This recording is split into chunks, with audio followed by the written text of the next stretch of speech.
இனிமே உங்களால எண்ணெயும் விக்க முடியாது. வெறியாகி ஈரானுக்கு எதிராக ட்ரம்ப் எடுத்த முடிவு.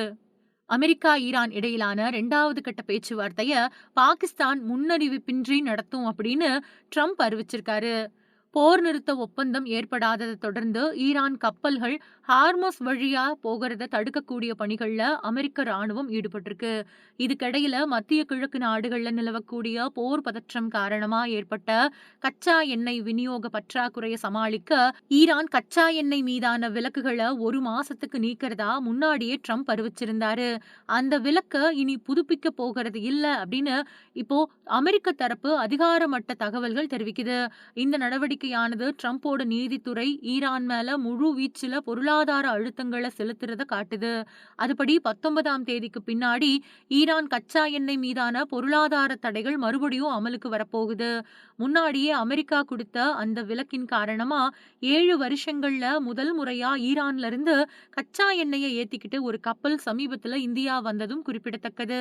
அமெரிக்கா அப்புறம் ஈரான் இடையில இருக்கக்கூடிய ஆழமான நம்பிக்கையின்மையே இந்த போரை நிறுத்துறதுக்கான ஒரு ஒப்பந்தத்தை ஏற்படுத்துறதுல மிகப்பெரிய பிரச்சனையா இருக்குது அப்படின்னு துணை அதிபர் ஜேடி வான்ஸ் தெரிவிச்சிருக்காரு.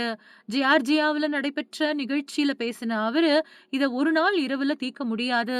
ஈரானிய பேச்சுவார்த்தை குழு ஒரு ஒப்பந்தத்தை ஏற்படுத்தணும் அப்படின்னு தீர்மானமா இருந்தாங்க. அந்த நாள்ல எங்க கிட்ட ஏற்பட்ட முன்னேற்றம் நல்லபடியா இருந்துச்சு. ஈரான் ஒரு இயல்பான நாடு மாதிரியே செயல்பட தயாரா இருந்ததால அந்த நாட்டு கூட பொருளாதார உறவுகளை இயல்பாக்க அமெரிக்கா முன் வந்திருக்கு. அதே நேரத்துல அவங்க அணு ஆயுதம் பெறுவதையும் தடுக்கிறதுல ட்ரம்ப் தொடர்ந்து கவனம் செலுத்துறாரு அப்படின்னு பேசியிருக்காரு. இது அமெரிக்கா பேச்சுவார்த்தைக்கு தயாரா இருக்கிறத காட்டுது. போன வாரம் பாகிஸ்தான்ல நடந்த 21 மணி நேர பேச்சுவார்த்தை எந்தவித முடிவும் எட்டப்படாமலே தோல்வியுற்றது அப்படிங்கிறதும் குறிப்பிடத்தக்கது. இதுக்கிடையில போற முடிவுக்கு கொண்டு வருவதற்கான 2வது கட்ட பேச்சுவார்த்தைகள் அடுத்த சில தினங்கள்ல மறுபடியும் பாகிஸ்தான்ல நடக்கும் அப்படின்னு அமெரிக்க அதிபர் ட்ரம்ப் அறிவிச்சிருக்காரு. இஸ்லாமாபாத் இல்லனா இஸ்தான்புல் இந்த மாதிரியான 2 இடங்கள்ல பேச்சுவார்த்தைக்கான பரிசீலனையில இருக்கிறதா தெரிவிச்சிருக்காரு. இடைக்கால போர் நிறுத்தத்துக்கான கால அவகாசம் இன்னும் ஒரு வாரத்துல முடிவடைய இருக்கக்கூடிய நிலையில நிரந்தர போர் நிறுத்தத்துக்கான பேச்சுவார்த்தைய இந்த வாரத்திலேயே முடிக்க 2 தரப்பும் தீவிரம் காட்டுது. ஈரான் கிட்ட இருந்து அதிகாரப்பூர்வ தகவல்கள் எதுவுமே இல்லாட்டியும் கூட பல பிரச்சனைகள் இப்போ தீர்க்கக்கூடியதா உருவெடுத்திருக்கிறதா சொல்லப்படுது.